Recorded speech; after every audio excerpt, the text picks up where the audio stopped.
It was about Anthony Davis. Game of the night. Lakers, Blazers, and one that LA desperately needs. Dame Lillard has been so good. But early first, look at the Lakers. AD, throw it up. LeBron, throw it down. LeBron, a quiet night statistically. Just 10 points, 7 assists, 6 boards. But there's a nice finish. Under 20 to go. First quarter, Lakers up by 6. Markieff Morris, no. Anthony Davis working hard. 13 of 21 from the floor for AD. The Lakers by 8 after 1. Under a minute to go now, second quarter. Lakers lead is 11. Davis, bring it up. Can't leave him alone. He's got the range. 3 of 4 from 3 for Anthony Davis. Final seconds of the half. Davis, the finish, plus the foul. Lakers end the quarter on a 12-2 run. They're up 17 at halftime, and they were just getting started. Led mainly by that man. Early third, Lakers by 20. AD, rebound. And look at the pass to Kentavious Caldwell-Pope.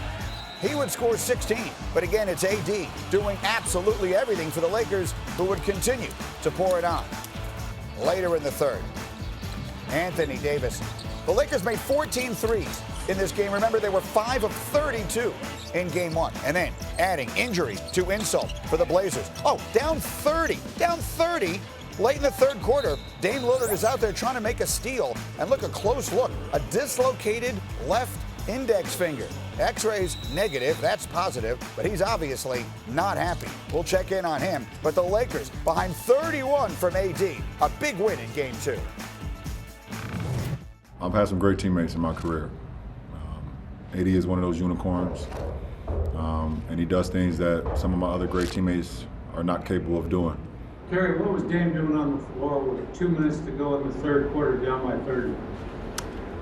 He was playing basketball. Good question, Dwight. I mean, it's just sore. A little bit tender, just to the touch, and dislocated it, so. It's just sore, a little bit swollen, and it's uncomfortable. All right, so the news bad for Lillard, but the story is Anthony Davis last night.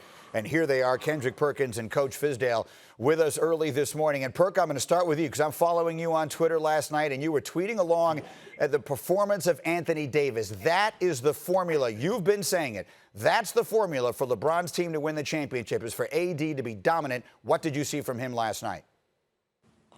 Well, I saw AD be the best big man in the league. That's what he is today.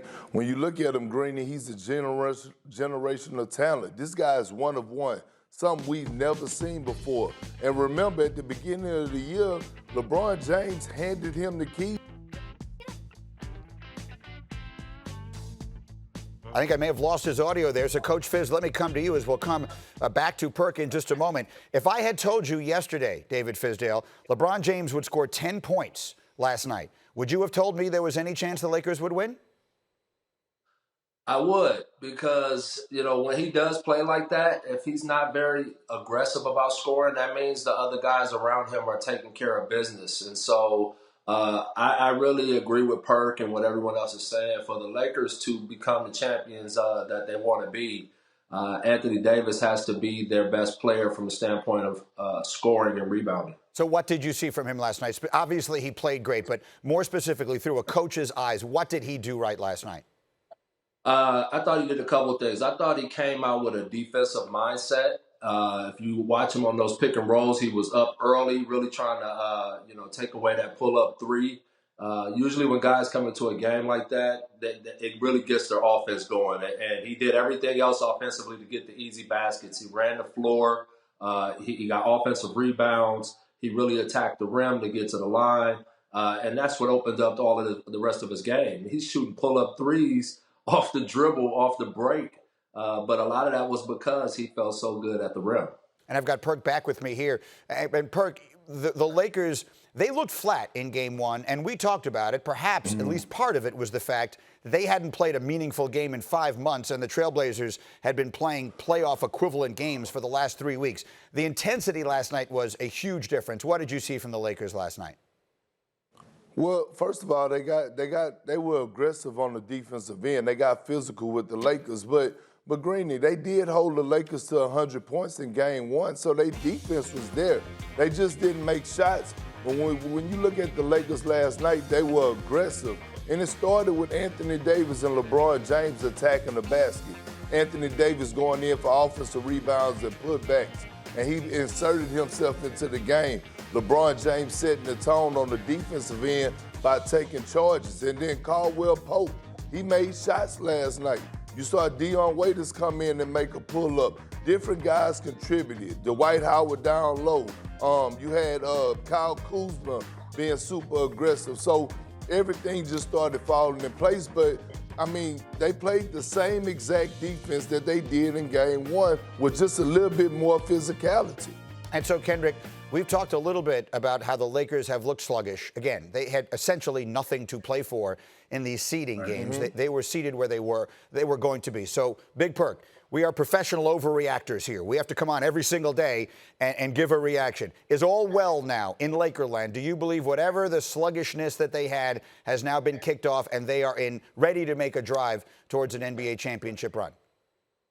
Absolutely, Greeny. Look, listen, I understand people hit the panic button after game one, but just because it's cloudy outside, it doesn't mean it's gonna rain. The Lakers are just fine. They got two of the top 5 players in the league, like I said before, and they're going through Anthony Davis. Anthony Davis is the best big man in the league. He's a generational talent. He's one of one. And on the back end of that, you got LeBron James, who's ready to come down through the clutch if need be. So I'm not worried about the Lakers at all. At all.